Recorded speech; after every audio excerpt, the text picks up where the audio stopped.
प्रत्येकाचे अर्थ दिले बुद्ध, गिरीधर, ब्रह्म, महेश. मध्ये येथे बुद्धास शब्दाने सुगतम अगदर श्लोकामध्ये नाव कोणतं आहे हे काही महत्वाचं नाही, काम कोणतं आहे हे महत्वाचं आहे.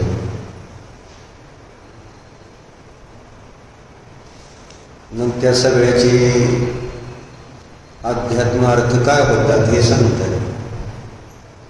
सुगतचा अर्थ अध्यात्मार्थ काय होतो, गिरीधरचा, हे सगळे अर्थ सांगतात. व्यवहारार्थ पण सांगितला, नाव निक्षेपाने त्यांना बुद्ध म्हटलं गेलं, गिरीधर म्हटलं गेलं, आणि त्याच्यातला निश्चय अर्थ पण सांगायला. ते बुद्धा सुगत म्हटले आहे. सुगत हे बुद्धांचं दुसरं नाव आहे.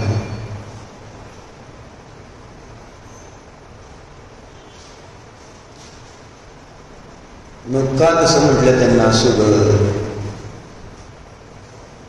कारण त्यांनी परिपूर्ण ज्ञान प्राप्त केले आहे.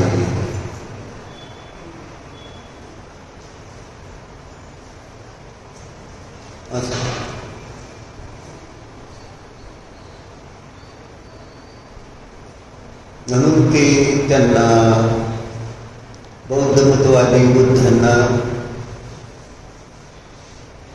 सुगत म्हणतात, बुद्ध म्हणतात. बुद्धचा अर्थ ज्ञान.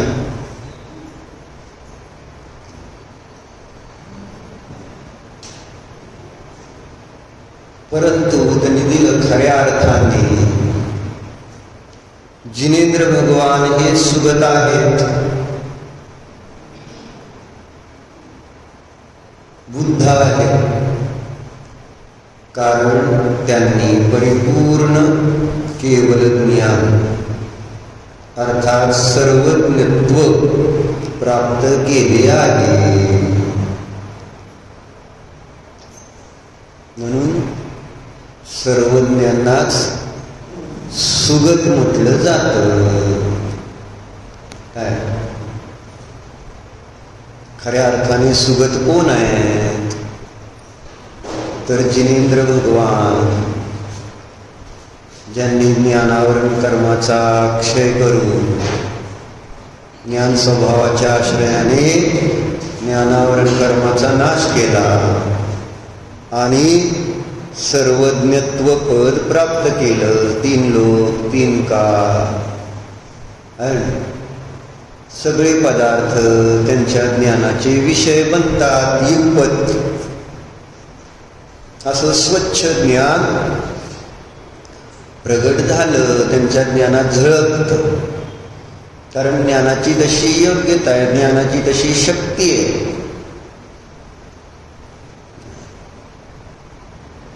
सर्व पदार्थ त्या ज्ञानात जाणले जाण्याची शक्ती. जसं अग्नीमध्ये सर्व पदार्थ काय होतात?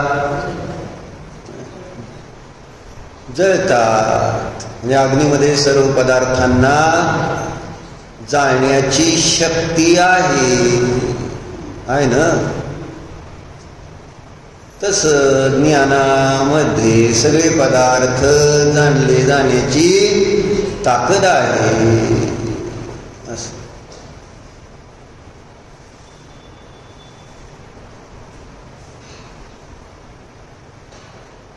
आणि सगळ्या विश्वातल्या पदार्थांची स्वरूप पण असं आहे की ते जाणले जातात. ज्ञानात जाणण्याची शक्ती आहे आणि जगातील सगळ्या पदार्थांमध्ये जाणले जाण्याची शक्ती आहे. दोघांमध्ये ते कार्य चालू आहे. ज्ञानामध्ये जाणण्याचं आणि जगातील सर्व पदार्थांमध्ये. इथं पुढे कोण बसणार आहे? जाणले जाण्याचे. रोज आला तरी लागा तो आम्हाला मागं टाकशील, बरं झालं येत नाही रोज. म्हणजे परत आम्हाला तुला त्रास झाला असता, या तुला आमच्या मागणं येऊन पुढे गेला म्हणून. नाही एकदा म्हणजे कधीतरी येते तर एवढं लक्ष देऊन ऐकतं असं म्हणते. हे तुझं ज्ञान किती चांगलं असं मला म्हणायचं. मग त्या ज्ञानाचा जर सदुपयोग केला तर तुझंही कल्याण होईल आणि तुझ्या निमित्तात अनेक जीवांचं कल्याण आहे का नाही? आहे बुद्धी तर प्रमाद करू नका. आळस करूनच संसार आजपर्यंत चाललेला आहे. संसार का आहे आपला? आपण केलेला प्रमाद आहे. प्रमादाचं फळच आपण आज या संसारामध्ये भोगतो आहोत. दुसरं काय नाही, जन्म मरण वगैरे सगळं. म्हणून प्रमाद सोडायचा. कळलं का? आतून बुद्धी तर आहे का नाही? हे सिद्ध झालंय, सगळ्यांना कळलं. हुशार आहे आतून. बाहुबली बाईला सांगता येते का? नाही. त्यांनी आपलं सुगतच काहीतरी सुगतचं वाचलं म्हणून ते सुगतचं चाललं. बाकी काय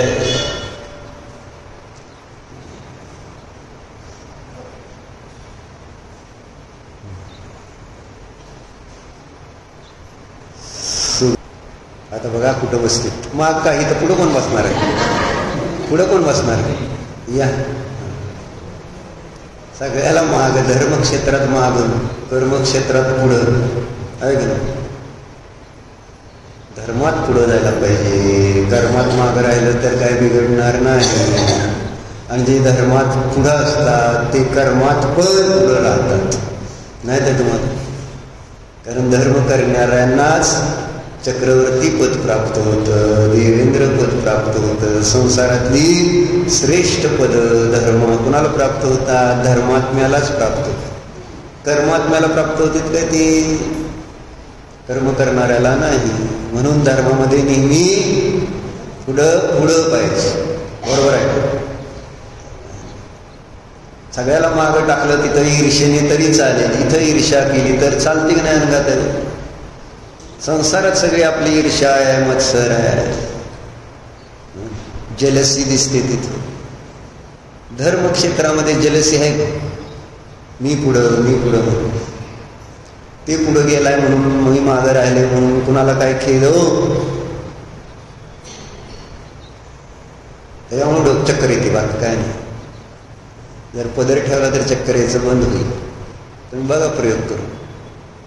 सतत ठेवायचं, एवढंच. चक्करच येणार. तर सांगतो का? बरं. तर सुगत म्हटले ना आचार्य कलशामध्ये, श्लोकामध्ये, सुगत मगधरम वा वागधीशम शिवम वा जितभवम अभिवंदे भासुरम श्रीजीवजिनम वा. मी ज्यांनी संसारावर विजय प्राप्त केला आहे अशा परिपूर्ण ज्ञान स्वरूप परमात्म्यास वंदन करतो असं म्हटलं. मग त्यास कोण जिन म्हणेल, कोण सुगत म्हणेल, कोणी गिरीधर म्हणेल, कोणी वागेश्वर म्हणेल, तर कोणी शिव म्हणेल. मला काय नावाशी प्रॉब्लेम नाही असं सांगितलं ना. ही चर्चा चालली आपली. मला नावाशी काही घेणं देणं नाही. कामाशी गाठ आहे. कशाची गाठ आहे? मी कोण आहे हे लय मोठं सांगत बसला तर त्याच्याशी काय आपल्याला संबंध आहे का? काम काय करतोय आपण महत्वाचं ते बघणार. बाकी सगळ्या मोठ्या मोठ्या गप्पा मारल्या तरी त्याचा आपल्याला काही उपयोग नसतो. आपलं जे काम आहे ते काम होणं महत्वाचं आहे. कामाशी. म्हणून रॉकेट्री म्हणून एक आलेला आहे, द नंबी इफेक्ट. म्हणजे मार्स नावाचा एक ग्रह आहे मध्ये, एक पृथ्वीसारखाच मार्स. पृथ्वीच्या पुढचा ग्रह. बरोबर आहे ना? माहित नाही तुम्हाला? मार्स. मग वैज्ञानिकांचं काम काय? ह्या ग्रहावर रॉकेट पाठव, त्या ग्रहावर रॉकेट पाठव. रॉकेट पाठवायचं तुमचं काम. वैज्ञानिक शोध घेणं काय कसं आहे. अज्ञान असल्यामुळे आपल्याकडे बघा किती सोपं आहे. इथं बसून न रॉकेट पाठवता कुठेही पोचवतंय आपल्याला. ही जिनवानी पोचवते, सगळ्या लोकांमध्ये पोचवते. इतकं भारी रॉकेट आहे. जिनवानीचं महात्म्य किती आहे हे सांगायचं. चेतनजी प्रथमाने उत्तर ऐका तर तुम्ही, छान असतं. मग कशासाठी सांगायला लागलं ती सांगा बरं.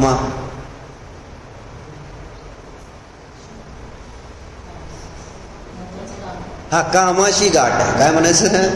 कामाशी गाठ आहे. उगत फापट पसारा आपल्याला काय त्याचं गिऱ्हाईक आलं, अमुक तमुक सगळे झाले. तुला काय पाहिजे ते बोला आणि घे आणि म्हणजे विषय सांगतो. उगाच आहे ना, गप्पा नको, कुणालाही गप्पा नको. सगळे आपण व्यग्र आहोत, व्यस्त असतो. काम महत्वाचं आहे. मग ते सांग. बघ, भारत गरीब देश, त्यांना विज्ञानाच्या बाबतीत खर्च करणं तसं सोपं नाही. जगातल्या जनतेची गरिबी दूर करायची का असलं काम करायचं. आधीच बजेट लिमिटेड आहे. भारत होतं, गरीब होता देश, कारण सगळं लुटून नेलं ना. म्हणजे ही घटना 64ची, 1964. परत पाकिस्तानला वेगळं केल्यावर पैसे द्यावे लागले. त्यावेळेस आपल्याला 50 कोट नाही द्यायचं, 50 कोट आपण दिले त्यावेळेस पाकिस्तान उभा राहिला. त्यावेळेसचे 50 कोट 1947 पाकिस्तान वेगळा झाला. काय होतं त्यांच्याकडे? काय नव्हतं. बरं, राहू दे. गरीब देश, जनता गरीब. पैसे होते भरपूर पूर्वी, पण आता नेले सगळे. सोनं नाणं सगळंच नेलं ना. काय करणार आता? तुम्ही सगळे आणायला लागले बाहुबलीबाई माघारी. छान आहे ना, दुकान चांगलं टाकल्यामुळं आपले सोनं तर माघारी यायला लागले आतून. तर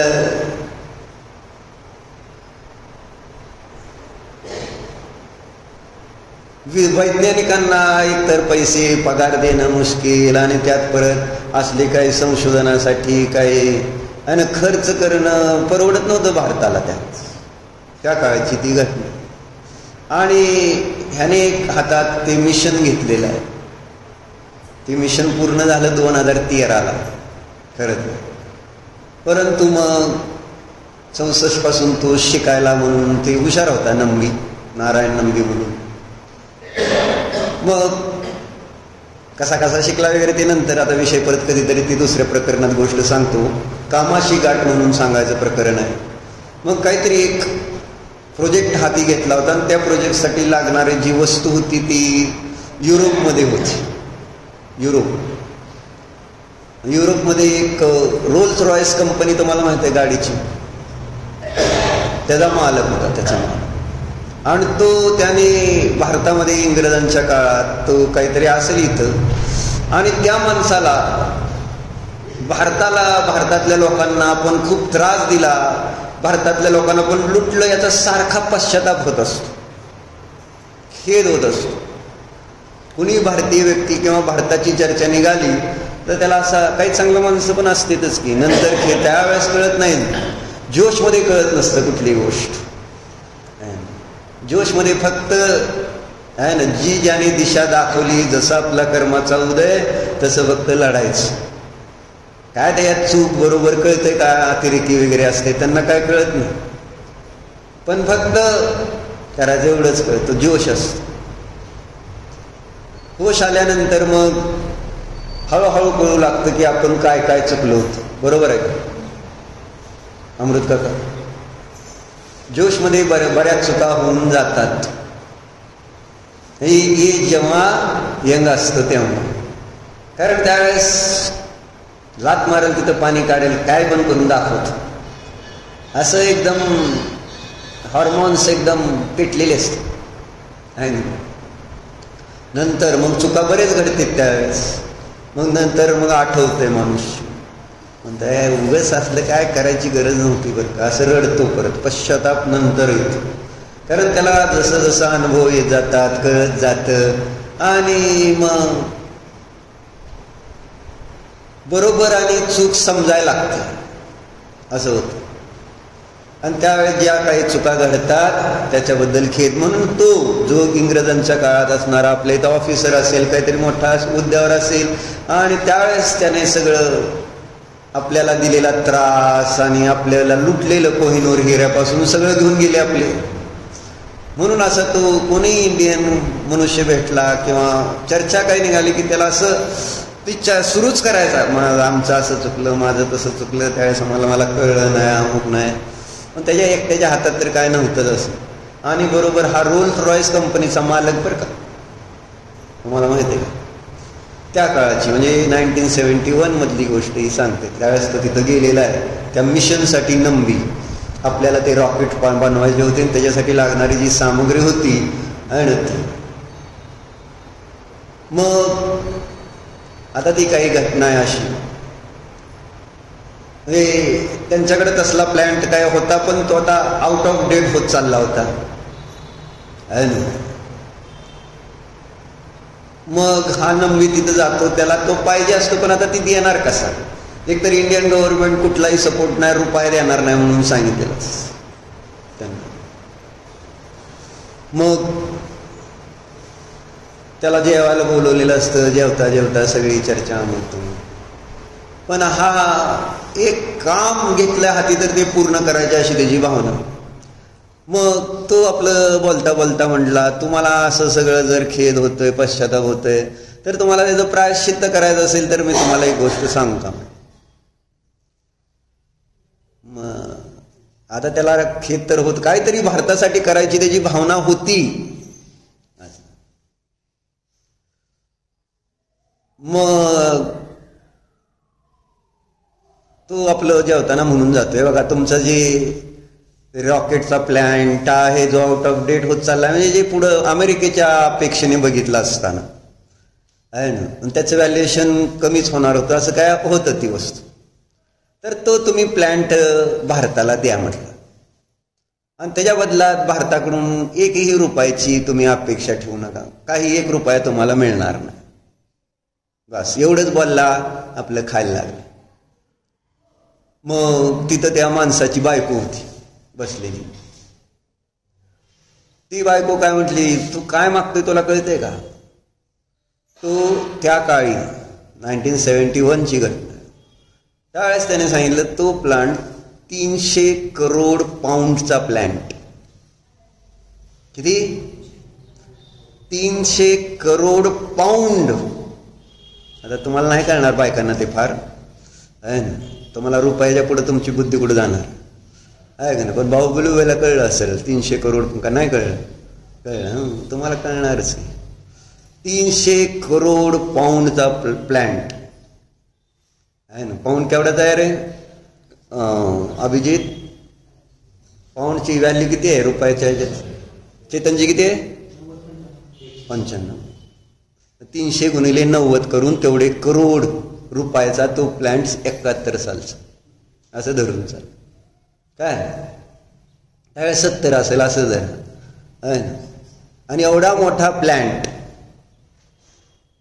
काय त्याने कशात मागितला, 1 रुपया देणार नाही तुम्हाला, हे द्यायचं आहे भारताला.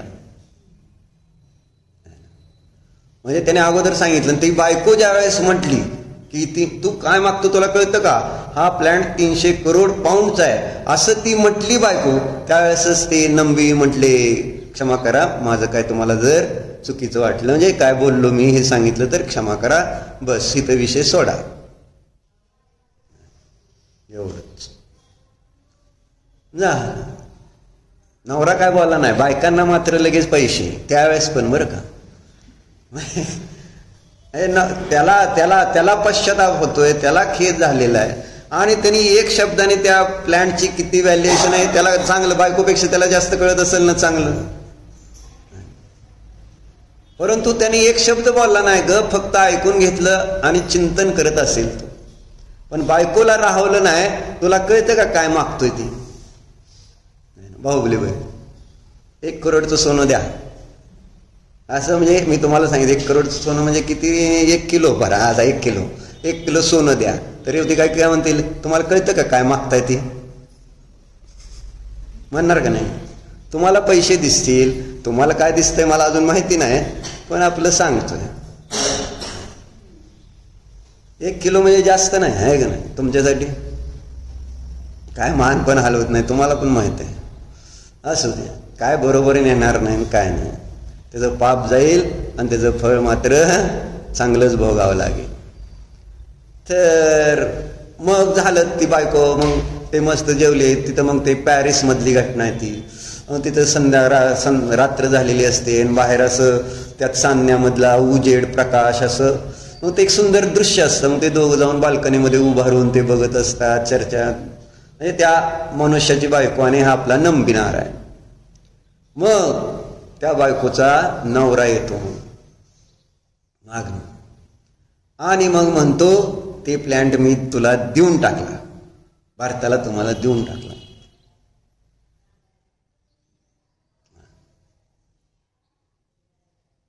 न काय 1 किलो देऊन टाकलं म्हणा तर राव. मिठीच मारली त्या म्हणजे नंबिनारायणनी त्या माणसा. कारण 300 करोड पाऊंडचा प्लांट तो देतोय म्हणजे काय. आणि खरा पश्चाताप त्याला झाला, त्याचा अर्थ झाला ना की आपण लुटलंय.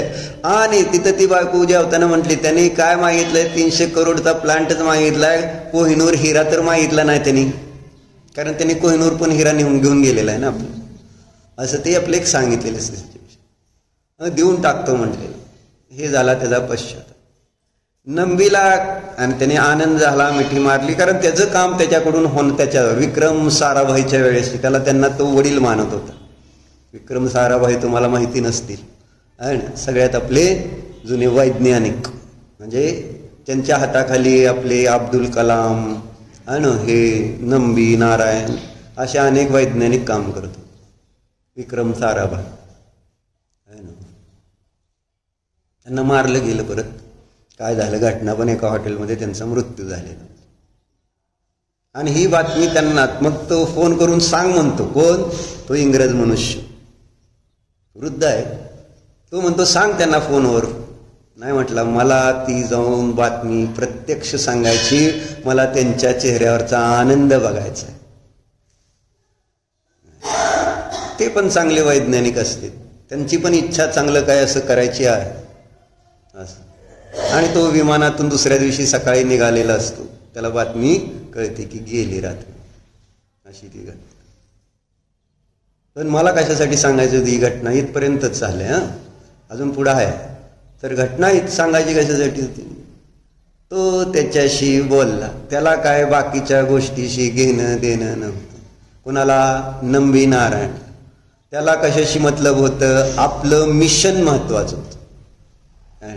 त्याच्या पुढं त्याला बाकी काही नाही. कारण त्याच्या पुढे एक घटना अशी दाखवली की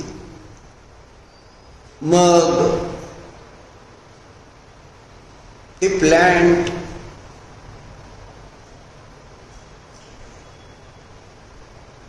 साठी लागणारे काही अजून असतील गोष्टी समजा. आणि ती माहिती म्हणजे ती विशेष माहिती त्यांना त्या युरोपच्या एका त्यांच्या सायंटिस्टच्या ह्याच्यात न घ्यायची होती.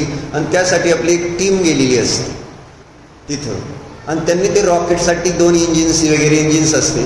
त्या इंजिन्समध्ये एक इंजिन जे असतं ते तेवढं ताकदवालं नाही आहे हे ते सिद्ध करून दाखवतो नारायण नंबी त्यांना. मग त्यांना ते सिद्ध करून दाखवल्यानंतर मग ह्याच्यात दुरुस्ती कशी करता येईल म्हणतो, मी ते काम करून देतो, फक्त तुम्ही माझ्या माणसांना तुमच्या फॅक्टरीमध्ये सगळीकडं आहे ना बघायला परमिशन द्या फक्त. आणि रोटेशन पद्धतीने असं सगळं त्यांनी तेवढीच परमिशन त्याच्या पाठीमागं मागितलेली असते. मग आता नीट करून देतो म्हटल्यानंतर ते नीट करण्यासाठी एक भारतातला ऑपरेटर असतो. तो काम करण्यासाठी काय डायमीटर वाढवायचं असेल त्या मशीन म्हणजे पार्टचं वगैरे सगळं असेल, लेथवर वगैरे असं असेल, हुशार मनुष्य असेल.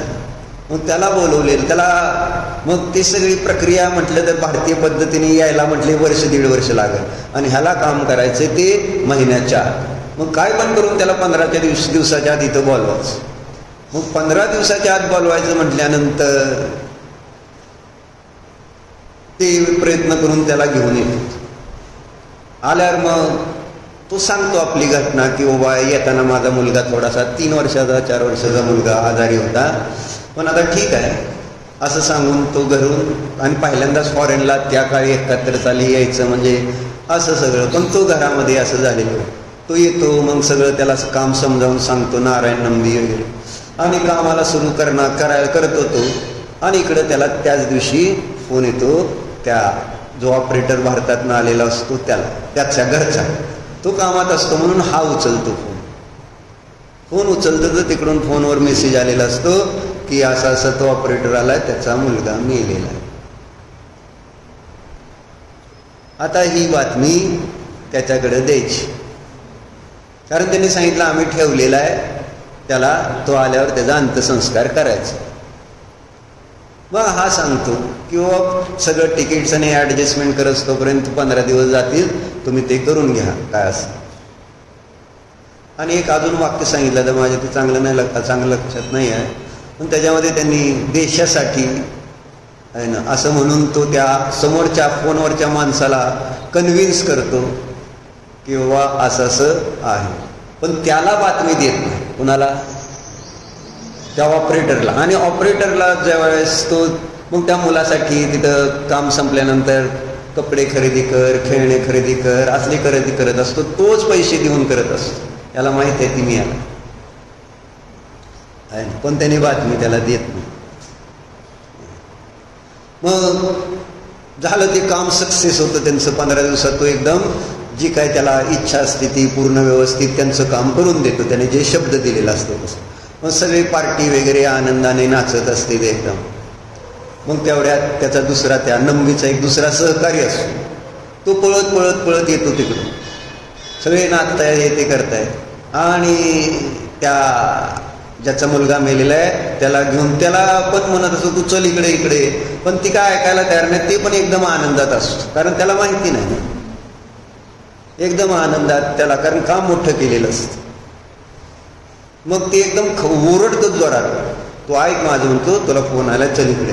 मग तो त्याला बाजूला घेऊन जातो आणि मग त्याला फोनवर बोलतो. त्यावेळेस त्याला कळतं की असं असं त्याचा मुलगा 15 दिवसापूर्वी गेला. आणि हे नंबी नारायणला माहिती होतं, तरी त्याला सांगितलं. मग ते आता काय होईल, विश्वासघात समोर त्याला भासित तसं. पण त्याच्या डोक्यात काय, नंबी नारायणच्या डोक्यात काय, कामाशी गाठ. ह्याच्यासाठी चालेल, जे माझं मिशन आहे, एक मिशन म्हणून तो तिथं आलेला आहे. त्याला त्याच्यातनं जे काय पाहिजे होतं, शिकायचं होतं, जे मशीन्स घ्यायच्या होत्या, ते सगळं, म्हणजे ते बाकी त्याला काय नाही, एक ध्येय वेडा असा तो मनुष्य कामाशी.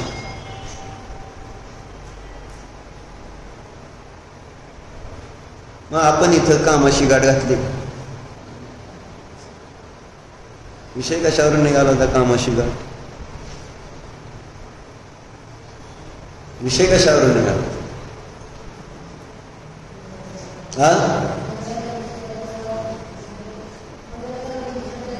हो,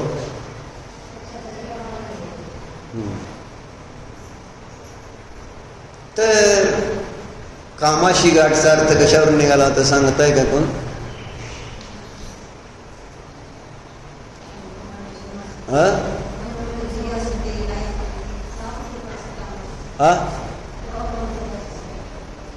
काय म्हणतो? नाव, बरोबर. म्हणजे सांगा कॉन्फिडन्स नाही, कारण चर्चा नावाची चालली होती.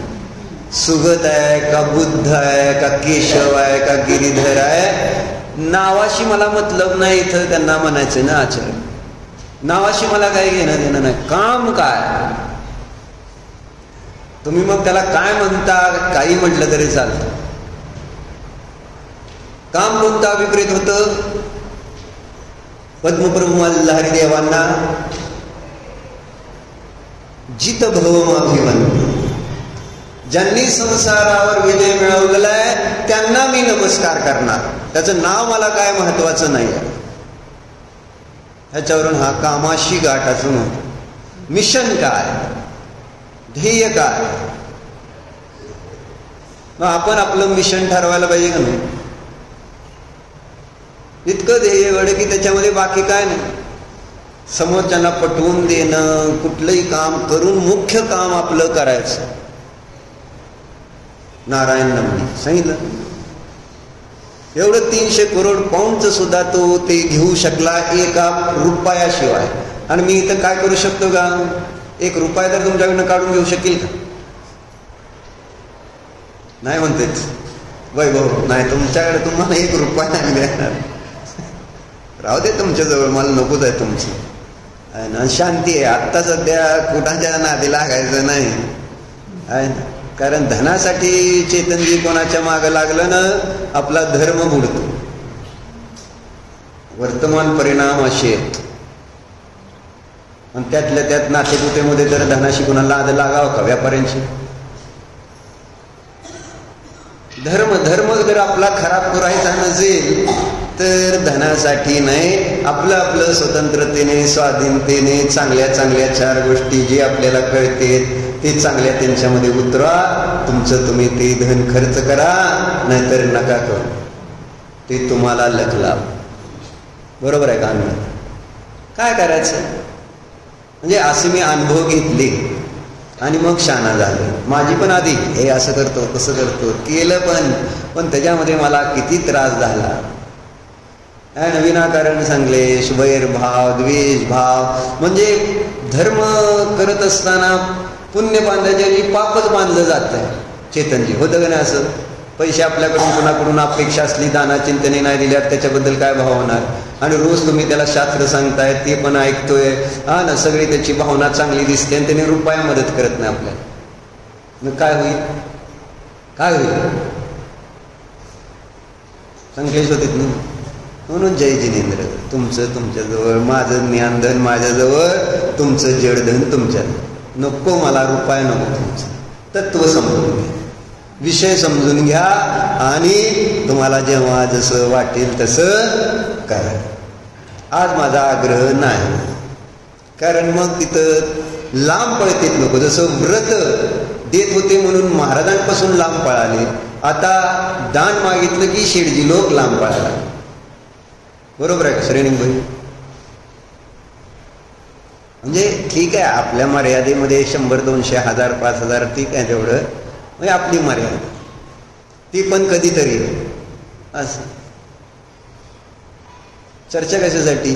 काम नाही, गाठ कामाशी ठेवायची, नावाशी नाही. नंबीनं का नाही ना, कामाशी गाठ बांधली. ती काय काम करायचं? आपण पण सगळ्यांनी ठरवायला पाहिजे का नको की आपल्याला कोणतं कार्य करायचं. संयमी.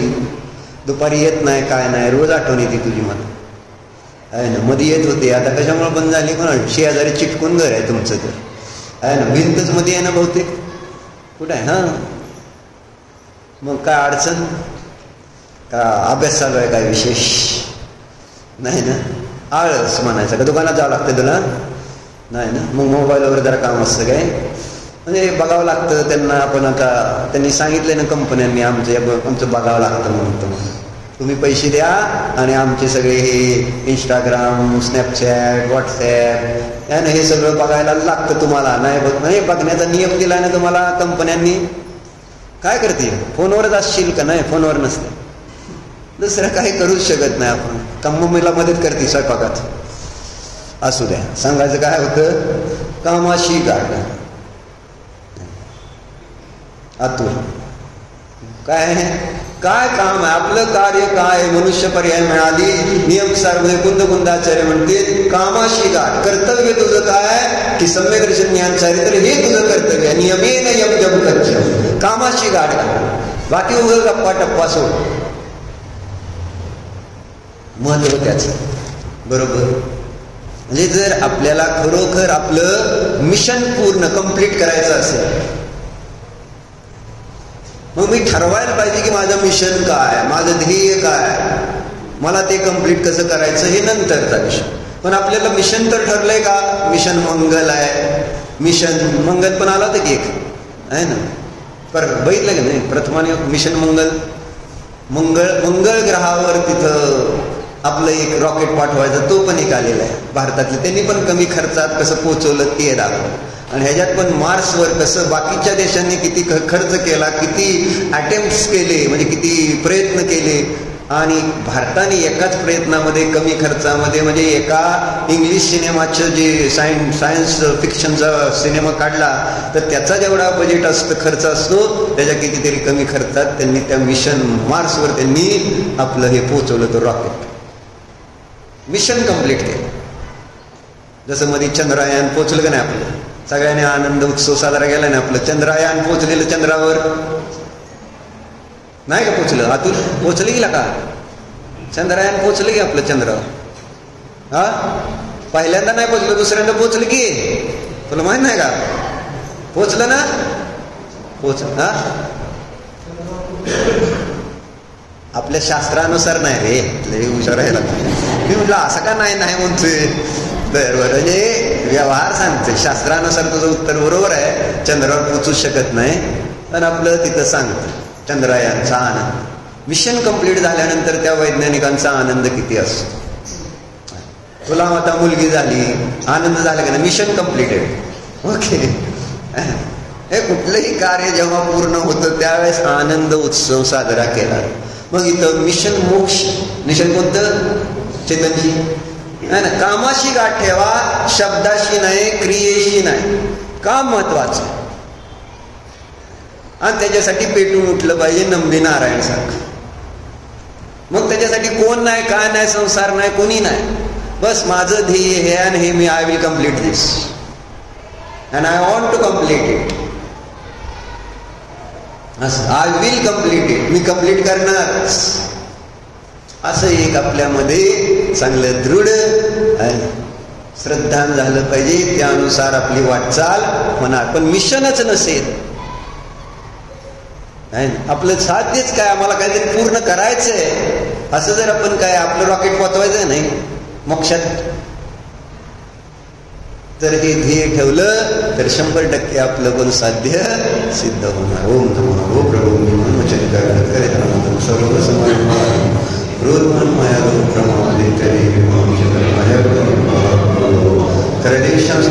सर्व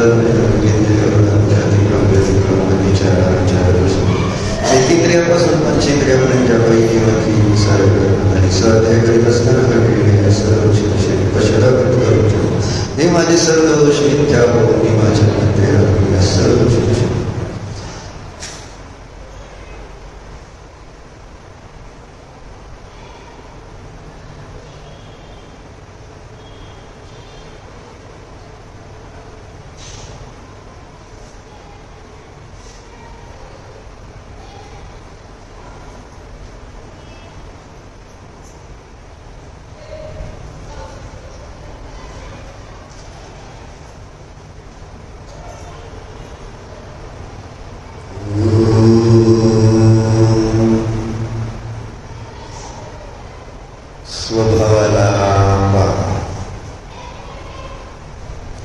शरीरापासून संसारापासून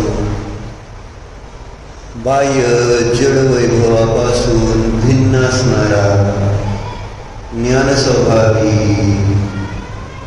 शुद्धात्मा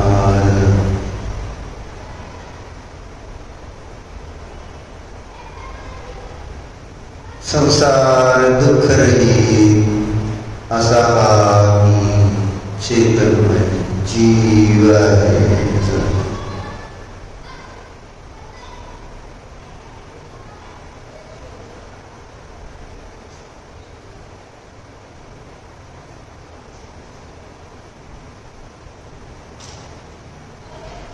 मी मोक्ष स्वरूपीचा